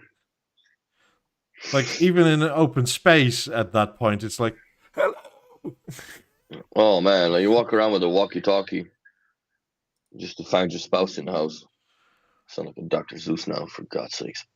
That is really super normal in quite a lot of American homes that are enormous, where you go to the wall to your intercom and you go, "Hey, hon, where are you?" Yeah, but if this is like a bachelor's house, then you know what feels bad because you bring all these chicks there, impress the shit out of them, and there's no bedroom. And you wake up in the morning, and you don't know if they just lost in your house or if they've left. Like, just insane. And after 3 days, you're here, knock, knock, knock, hello. All hungry and shit. Oh my god. Yeah, that's too much. Too much of a house for me. Beautiful, but too much of a house. But very nice to look at, I gotta say. Probably the most craziest freaking shape I've ever seen. That's Yeah, sure. I respect it and the craftsmanship and all that, but it's like, good God. Not my cup of tea. No. That's basically it. So, yeah, the only thing, it's good to play ball with your dog in that house because it's just insanely long. Yeah. But I mean, my parents' rental property in the US had an intercom to find each other back in the day. that's too much. Yeah, it was one of those company provided rental things. Like, hey, you can live here. It's close to work. And it's like, wait, why do we have intercoms? It's like, oh, if you're over there, it's like 2 minutes walk to here. Oh my god. It's fine. That's too much, bro. Yeah. Like, that's too much. But yeah. But if you build it like in Canada, in America, like was it Shaquille O'Neal lives in Orlando? Not even that remote, right? Mm-hmm. But his house is 76,000 square feet. So for Europeans, that's just over just under 7,500 square meters. That's insane. That's insane. I mean, it's like, what the fuck? And that's not even including garages or garage or whatever you want to call it, and storage. No, that's the living space. Yeah, that's just the living space. It's counted. That's insanity, man. It's like, for what? Like, for what? I mean, fortunately, he sees the irony of it as well. He's like, I sit in the family room, well, one of them, the kitchen and the bedroom, and the rest is literally, I don't use it. Stuff just breaks because nobody uses it. Fuck. But that's not even like excessive, right? Like, I mean, was it, if you look at like this ultimate cribs and that sort of thing? Is it Bill Gates? I think his library is 2,500 square feet, which is like bigger than an average family home in this country, and that's just his library that's attached to his house, and it's like, god damn, that's so crazy. But even like the expansion that I was working on before I left Calgary, right? They were just expanding the kitchen, and it was a 1,500 square foot expansion to the kitchen. Like, how big do you need your fucking kitchen, really? It's bigger than my apartment. Right? I'm not even joking. That's bigger than the place I live in. And they already have a kitchen, obviously, because they cooked there for the 10 years that they lived in the house. And all of a sudden, like, oh, that's too small. And they realized something that everybody does in North America after they build a big ass fucking house and living room is completely useless. because people don't hang out like they hang out in Europe. That you go and sit in the living room, every party's in there, and it's just, I guess, the host goes in the kitchen, brings drinks and shit. Like everything is brought into the living room. Where in North American culture, everybody hangs out in the fucking kitchen. Because the kitchen is enormous. Mm-hmm. It's the biggest thing or the largest in a house, I guess, is the rooms. But like everybody's there because you get the fridge right there, you this and that, you got bar stools and whatnot, and yeah, that's how most of the parties go. There's if you want to get privacy or talk to somebody just about something, then you just go to the living room and sit on the couch, and it's quiet there. A little bit of music playing, and everybody's having a good time somewhere, away from you in the kitchen. But it's always the kitchen. Every time I had parties in my apartment where I had people invited over, everybody hung out around the kitchen. Yeah, this is not even that extremely expensive, but this is one house. This is Shaq's house. This is one house. That's insane. Just fucking imagine you go from one room to like one end to the other, and you get there, have those moments when you walk into the room and you forgot what the fuck you came in there for. Yeah. And it's like another 10-minute walk to go back to remind yourself what you wanted to get. I mean, here, this would be like a home for the elderly, and it'd be like 500 elderly in there. Yeah. Not here, man. I mean, I think this place has something like 17 bedrooms or something, so it has 17 bathrooms, and you probably have like one staff member just to walk around the whole place and flush the toilets at least once a week so nothing fucking breaks. Yeah. It's too much. If I were to ever build a house, I don't think I would go over 3,000 square feet. No, nor like would I. Incomplete. Like, I would do, like, in a complete build, I would do 3,000 square feet bungalow, 15 on top and 15 in the basement. Yeah, again, look at, this is the master bedroom, right? Like, look at all the fucking space. What are you meant to do with this, all this shit? Right? Like, why do you have 6 meters left and right of your bed with literally nothing? Why? I guess it gives him the feeling that he can't reach for shit for a tall guy like him. Like, I'm finally normal size. That's right. I can't reach my nightstand anymore, right? But yeah, to me, that's insane. DJ Neo says, well, in the kitchen, you're closer to the beer. I don't think you understand how American life works, because you have a pantry that's full of shit, and there's another fridge in there. And most likely you have another fridge somewhere near the garage, because it's too far from the fucking freezer. Garage to the kitchen. Yeah, that would be and then you have a deep freezer in the garage. Yeah.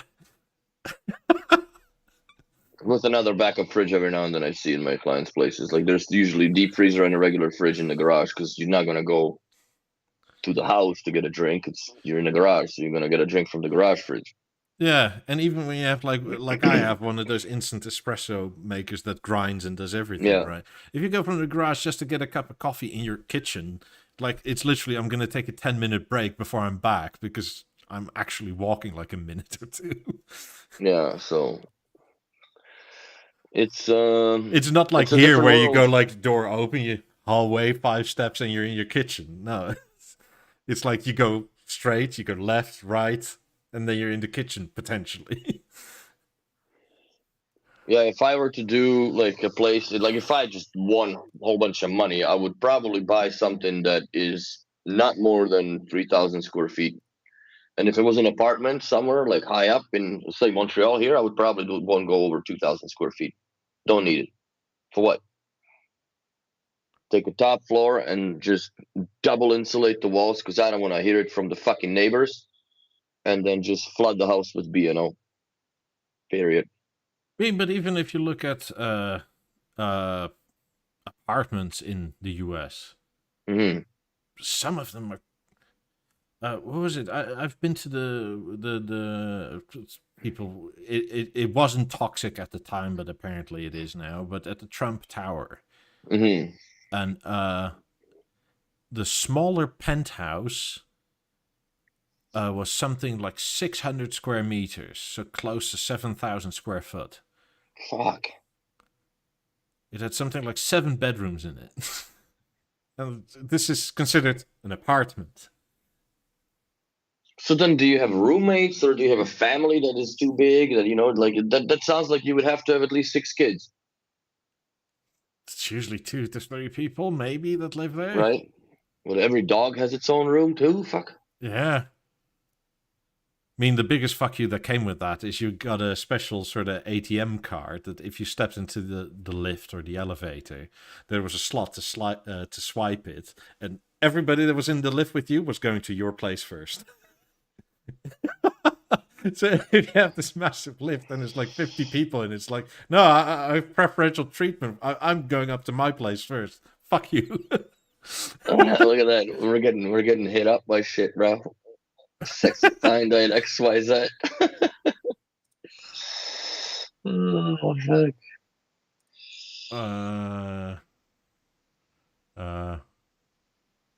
Pornography and sexually explicit. There we go. Yeah. But even like Shaq's house, that's basically the size of a village here, isn't like exceptionally enormous. Yes, it is enormous, but it's not like there's bigger places out there. Mm-hmm. I mean, but what's that's the just point something you don't have in Europe. It just is. It's not that common. It does exist, but it's not that common. Like people here, anybody that has a little of money, they buy the biggest house they can. I don't know for what. Like, why do you need all these fucking rooms? And all my clients that I go to that bought these big houses when the kids were around, yeah, it was cool, right? Because like you got fucking parties in the house, kids come in. It's lively, right? There's always something. People crash in your house as kids if they stay. So the rooms are utilized. And now everybody's moved out. At the point, now that I know some people that are already like my clients' kids have their own families now, right? Not necessarily kids, but they're married out and or whatnot. So I'm looking at like, what's the point of having the fucking so much room? What is that? The Biltmore Estate, Asheville, North Carolina. It's still somebody's personal house, but I don't think they live there, and they sort of opened it for the public. But at one point, they lived here. Fuck. 16,000 square meters. Wow. It's 170,000 square foot. See, but that's almost to me. I thought it was like a chateau, like a hotel or some shit. For no, God's it's sakes. North Carolina. Fuck. It's trying to replicate the old country. So then you think, like, how much money does that cost you a month to maintain this colossal building to live in?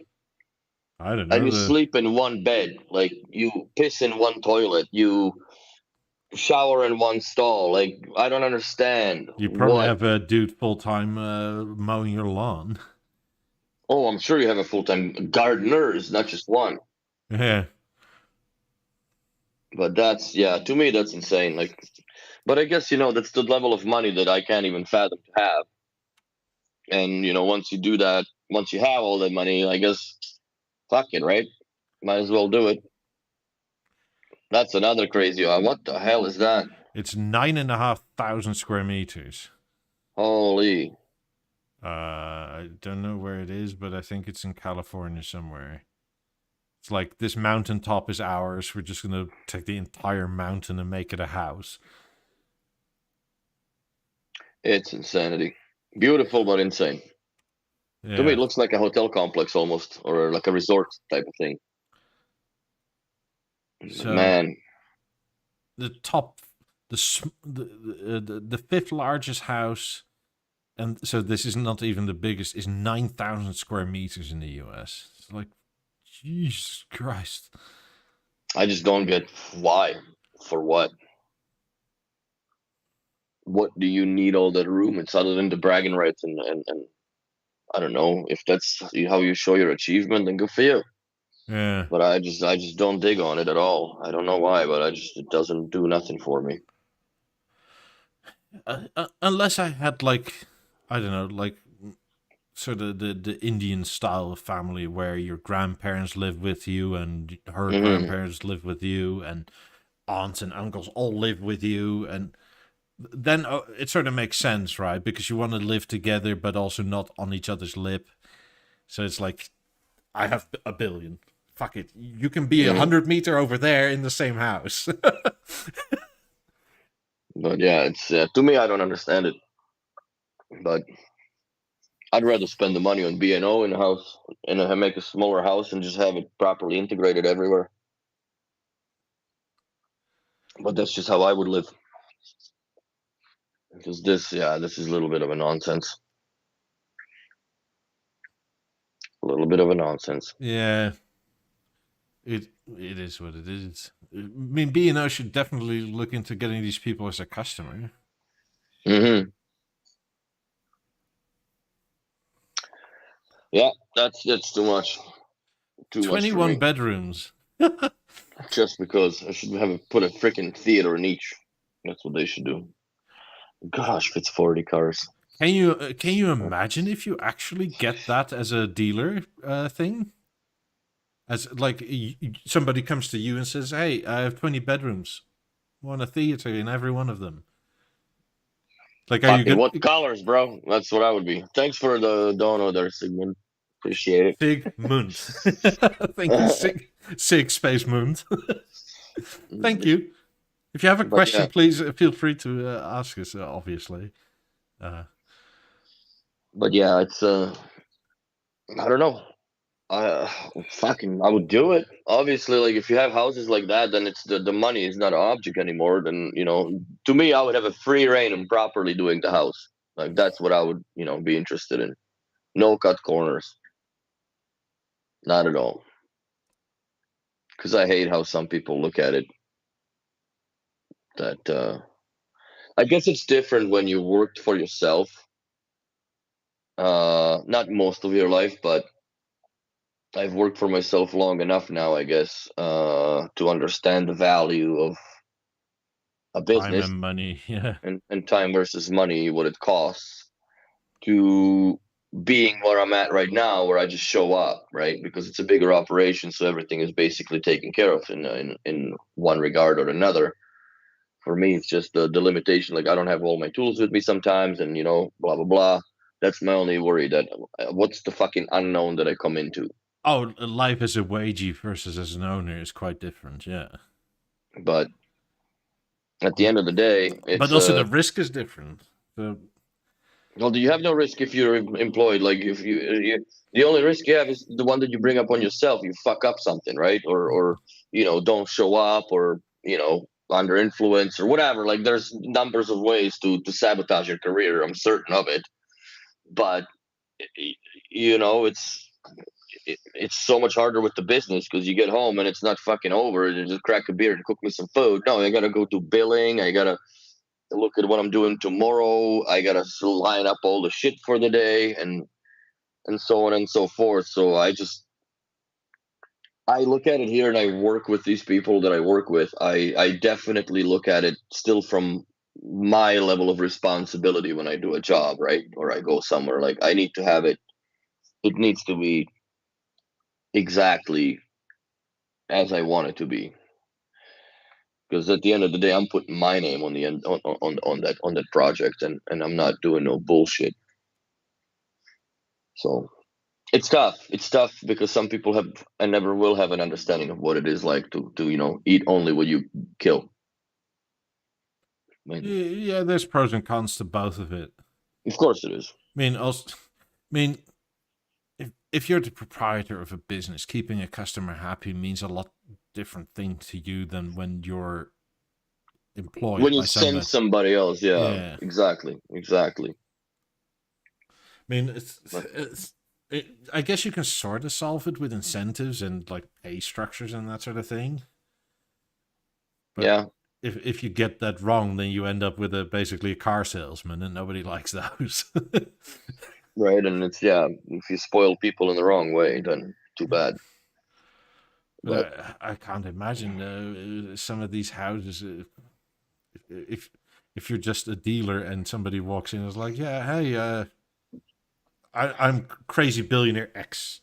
I saw this YouTube channel and they were doing a BeoTalk and they told me to get 20 Beogram or Beosound theaters for every room.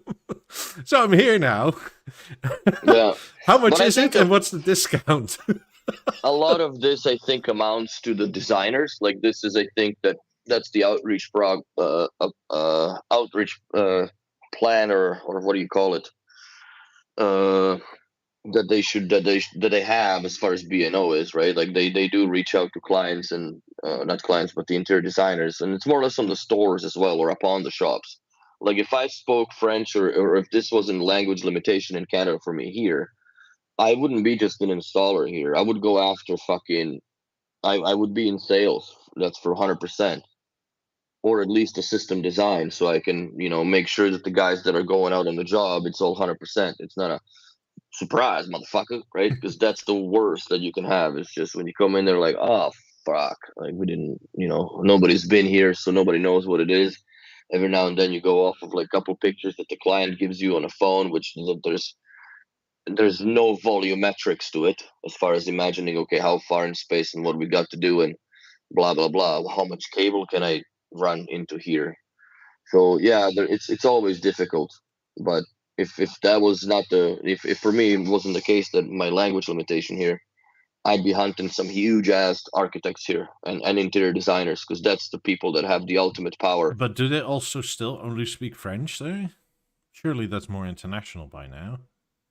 It is, but it's very ignorant here. Like nobody around me speaks in English, even though they all can speak in English. Well, it's the same when in there's France. yeah, so when there is a fucking conversation and I'm like, and they switch to French, I just walk away now. I don't care for it. Like I'm not gonna stand here like a fucking dummy and looking at like a dog at a people's conversation. I don't know what they're talking about. Unless, Walk? oh yeah, food. Food? Yeah, Walk? Food? Walk? exactly, right? Because you catch like a couple fucking words. So I just walk away now. I just like, you know what? If you don't care Omelette? for me to understand, Omelette? that's right. If you don't care for me to understand, that I don't care for me to stand here and pretend that I understand, because I don't, and I'm rather be doing something else than fucking look at you here and not have a clue what's happening. Anyways, so Sandeep is telling the story of that home. Apparently, it got more or less foreclosed, or it had 190 million of defaulted loans on the property. So it was in construction, but it no longer is. They thought to get 500 million for it, listed it for 395, and then sold it for 126. which house is this? The massive one in California that I showed. Oh Christ, that was God, a good deal. You sunk the ship on that. Hard, yeah, that's a lot of money down the tube. But see, that's what it is. What's the point? Like, and if you build something this crazy for yourself as a custom, like it's only as good as your lifetime is, because then after you die, nobody's gonna want the same. Nobody ever does want the same. People don't furnish the apartments the same way that the prior tenants did. Everybody's got their own taste and flavor and style. So yeah, it's just that then the house becomes okay. Well, do I like the layout? And I gotta carry myself past the look of the interior, because I'm gonna tear it all the fuck out and I'm gonna redo it again. But in a house that size, it's like, man, you're talking millions of dollars again. It could be crazier. Apparently, this fucker built his own tower. Like this Wow. whole top bit of the tower is his private home. Who is that, or where is that? No idea, but they say the estimated price for it is $2 billion. Wow. He's probably crazy enough to have a pool in there too. Yeah. That is some serious fuck you money. Mm-hmm. Wow. What if like that he's got one dedicated private elevator probably that lifts cars to his fucking place too. Yeah, I can't be bothered to wait 5 minutes to go downstairs with the elevator to clean them. And go through the spiral of the parkade exit like every other pleb. Well, I guess he would have the first spot, I'm sure. Sigmund has a question. I need your advice related to my recent purchase of 2x Beosound Theater. How can I connect a unit device with RCA output to the Beosound Theater? I got some old school equipment such as reel-to-reel. First of all, let me pull up the website. I promise you it's not sponsored, but you need a passive. You need a USB-C to a passive line input. B&O has a part number for it. Christian gave the number in, I think, 3 podcasts ago. I've ordered it. But yeah, you go USB-C to a headphone jack, and then you just go headphone jack adapter to RCAs, and you can plug it in. Yes. See you later, Prestige. By Prestige? So, No. Seriously, go sounds heavenly. or yeah, go to Steve and order it. I have one of them. I have yet to attach it, but it's a Steve has the cables, the correct ones. So you no longer use RCA as such. You go from RCA into 3.5 mil. But if it's a turntable, then you need a preamp of some sort. Yeah. And then out from the preamp RCA to 3.5 mil or whatever out the To USB-C. Yeah. So USB-C is the only line input on the theater. And if you want to just have a quick solution and go buy it somewhere in the shop, you may end up like me and it's not working. Like I bought the Anchor one, and apparently that's the active one, so it doesn't work for the line input. Yeah, so Steve has the correct ones. You can get them from B&O, but I haven't honestly, seen the B&O ones. I base this on not having seen the USB one from B&O either, but I prefer Steve's cables. Like, not product placement or whatever. They're super flexible. They're easier to handle. They can make the bends without kinking. B&O's cables are so. Was it the standard headphone 3.5 mil jack that comes with like headphones like Portals and whatnot? I think they have a 32 ohm impedance, the cables, and Steve's cables are down to like 28, 27. So that just means they can go louder when wired because the cable is less restrictive. Yeah. I mean, with RJ45 Cat 7, it matters less, but the sheathing and stuff starts to matter more. And it's probably the same for this sort of thing. Also, I use one of Steve's power link to RCA cables for the my Beogram into the Beosensor 2 back into the 50s. And it's one of the nicest cables I have. And I have others from Steve. And it's like, God damn, this is a nice cable. Like, it's nice to touch. It's nice to work with. Excellent connectors. Yeah, but then you're buying from someone that's basically dedicated their entire life's work to produce cables for a specific company. And they're not excessively expensive either. No. They're not even expensive. They're kind of normal-ish range. Depends on where you live. It's just maybe a bit more because of import, but yeah, you get better cables for it. So there you have it. Either go B&O and 3.5 mil to USB-C passive. That part stays weird. I still don't know why it wasn't just easier to put a 3.5 mil in there then, but I guess I don't know if there's a data connection in through that USB-C also, right? It might be that it's maybe. First, I can't imagine any future use other than like maybe hooking up a USB-C type of a hard drive or a flash stick or something that you can have content on. Like that would be the iPhone. only thing. Yeah, but what the fuck's the point? Like, we might as well just have it somewhere on the network then, right? Yeah, that's why I don't get either. I don't understand the or like if it's for service. I fully understand that they didn't put RCA in there because it's goddamn tight in there. Yes. But they could have gone 3.5 mil versus RCA jacks. Yeah. Or USB-C. But you know what? We can sit there and debate it all the time we want. It's not going to change. It's a USB-C to a passive 3.5 mil jack, bro. Yeah. And that's where the story ends. So you just get that and you'll be happy. So like I said, we have them in stock already because they came in last Monday. So I'm gonna swing by the warehouse and I'm gonna pick one up and see what's good, see how it works, because we do need one for that job that we put the floor stand theater on. Yeah. So. All right. Well, last week we went a lot over. Don't forget to email me your pictures of your setups. Please, yeah. If you want them featured in the new intro. What's the deadline? Let's do deadline. What, November, end of November or December 1? Yeah, that sounds about good to me. So Yeah, you have December some 1. time to take pictures, but please send me. I'll remind people on Discord. Come join us on Discord too if you're not there already. Mm-hmm. But please email them to me because Discord does some compression, and depending on how that goes, it can be negative and very annoying or black bar-y. Yeah, So but so email some also pics. not these pictures, these pictures. Yeah, 16 by 9. go for landscape, not portrait, people. Yeah. This is not an office document. Oh, by the way, quick last words. BeoBuddy over on Twitch says, Steve, cables are my choice. Like he said, international shipping is a bit of an ouch. Well, he's also in the US, but the same price as the shipping was the same price as the cable. Well, I Should have take it bought two with the name Sig, you probably live in Norway or somewhere, so it's probably not as excessive as the US is. Yeah, but no, that's it. So yeah, that's what we would do. Anyway, thank you all very much for watching. We're gonna call it a night. Come join us on the Discord. I'm not sure what I'll do yet tomorrow. Probably stream something of some sort. I'll let you know.